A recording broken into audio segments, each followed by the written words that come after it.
Bom, um assunto agora que eu queria, aliás, não queria trazer, mas que vai ser necessário ouvir o Sakamoto sobre ele. Ontem, durante um culto realizado na cidade de Orlando, nos Estados Unidos, transmitido nas redes sociais, André Valadão insinuou que evangélicos deveriam matar pessoas LGBTQI a mais. Vamos ver. Então agora é hora de tomar as cordas de volta e dizer, não. Pode parar, reseta. Aí Deus fala, não posso mais.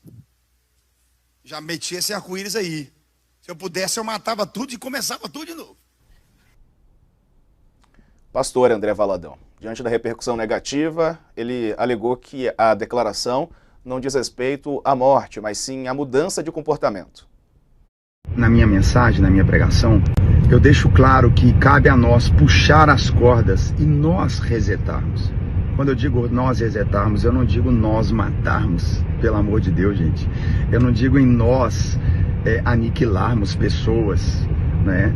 O que eu digo cabe a nós levar o homem, o ser humano, ao princípio daquela que é a vontade de Deus. É incrível como pessoas podem pegar um contexto e tentar levantar uma imagem e uma narrativa como esse pastor é homofóbico, esse pastor ele quer acabar com a liberdade que nós temos. Não, eu estou na minha igreja. Bom, brigar com a imagem, né? Brigar com o que ele falou, na verdade. Está dito, né? E o senador Fabiano Contarato anunciou nas redes sociais que vai acionar o Ministério Público Federal. A deputada Erika Hilton também pediu a prisão de Valadão e uma representação feita no Ministério Público de Minas Gerais. A gente tem aqui o documento também que já foi apresentado aí pela Erika Hilton. Sakamoto. Olha, Diego, vou até pedir um tempinho aqui para falar desse assunto, que é um assunto que acho que mexeu com muita gente hoje, dada a violência das palavras do pastor. Primeiro, o que ele fez não foi exercer liberdade religiosa, mas ele incitou a morte de outro grupo social que é considerado minoritário, né? O que é discurso de ódio pelas definições da ONU. Né? É um discurso que propaga o medo infundado de que a população LGBTQIA+, vá mudar o comportamento das crianças do país, né? E esse negócio muda e mobiliza muita gente nas igrejas, né? E o Valadão sabe disso, e ele quer mobilizar as pessoas, ele quer esse discurso é para mobilizar o rebanho.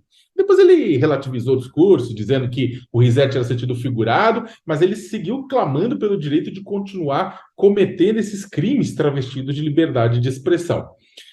Mas, Diego, afinal, que crença é essa que diz que A merece morrer nas mãos de B, gerando ódio sobre A, só porque A acredita que nasceu com um corpo que não é seu ou que ama alguém do mesmo sexo? Que fé mesquinha e pequena é esse? Se houver um Deus, né, ele não morrerá de vergonha por causa daqueles que tocam a vida da forma que os mais fazem felizes. Ele vai morrer de vergonha por conta daqueles que lançam preces, cantam musiquinhas para depois cuspir, ofender, bater, esfolar e matar em nome dele. Nessas horas, Deus deve experimentar um sentimento louco de culpa, somado à vergonha alheia, e pensa, que entidade magnânima sou eu que os meus seguidores acham que eu preciso que sacrifícios humanos ou maus tratos a outras pessoas ou a imposição do silêncio precise ser feito em meu nome?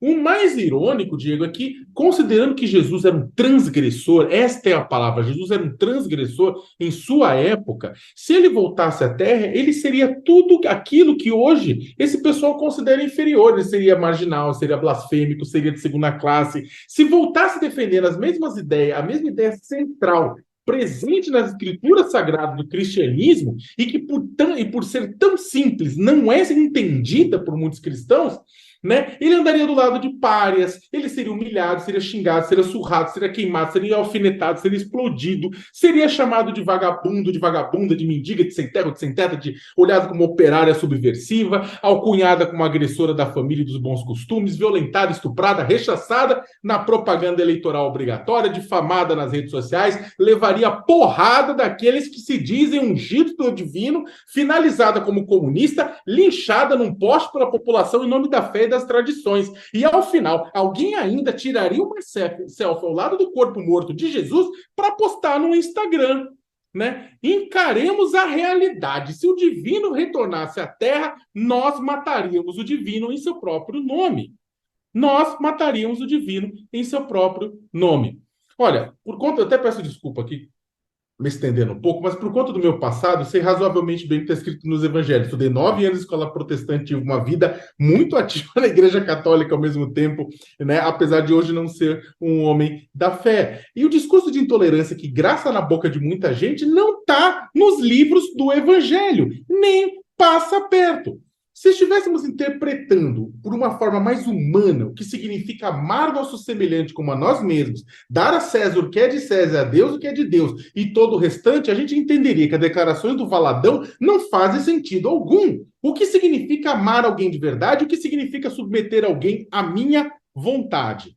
Por isso eu gosto, para terminar, eu gosto de repetir os ensinamentos do sábio de barba, que dizia que no final das contas será muito difícil salvar um rico, recomendava vender tudo que tem e dar aos pobres, dizia que não importa quanto você tem ou o que você é. Aí nessas horas alguém me xinga, comunista, volta para Cuba, safado, tudo isso mais, deve ser coisa de Marx. Não é coisa de Marx, é coisa de Jesus de Nazaré, que está em Lucas, Mateus e Marcos, nos evangélicos. Agora, eu acho, é claro, que uma pessoa como o Valadão sabe exatamente o que está fazendo, está consciente, quer cativar o seu rebanho usando o medo dos filhos serem diferentes da sua imagem e semelhança. Agora, tem muita gente que está simplesmente seguindo o Valadão por medo, né? E que pode abrir os olhos. Por isso, eu acho a passagem mais legal dos evangelhos, né? O livro de Lucas, capítulo 23, versículo 34. Pai, perdoai, eles não sabem o que fazem. E acho que esse discurso de ódio, né, que está sendo feito por parte, né, e é bom a gente falar que a parte, talvez minoritária, né, mas que está dentro de algumas igrejas, ele já foi usado no passado, né, e trouxe movimentos muito cruéis com parte da população. Quer dizer, me parece, como você falou, é uma estratégia muito consciente do que está sendo feito e com que objetivo esse discurso está sendo implementado. E é um discurso perigoso. É um discurso perigoso, é um discurso que mata, é um discurso que ele não é uma liberdade de expressão. Ah, então é assim que vocês vão matar a liberdade de expressão das pessoas? Não, não é liberdade de expressão. Incitar a morte de outras pessoas, como o pastor fez, não importa que depois ele tenha visto que a repercussão foi terrível para ele e ele tenha mudado de comportamento. Ele fez isso, incitou a morte de outras pessoas. Então, isso é crime. Isso não é liberdade de expressão. O pastor pode falar que não concorda com a homossexualidade, né? Isso faz parte da liberdade de expressão. Agora, tentar fazer com que as pessoas vamos para cima, né, desse pessoal, conclamar o seu rebanho a ir para cima, não é liberdade, é crime. E o mais louco é que o pessoal fala, não, eles não estão deixando a gente defender as escrituras, né?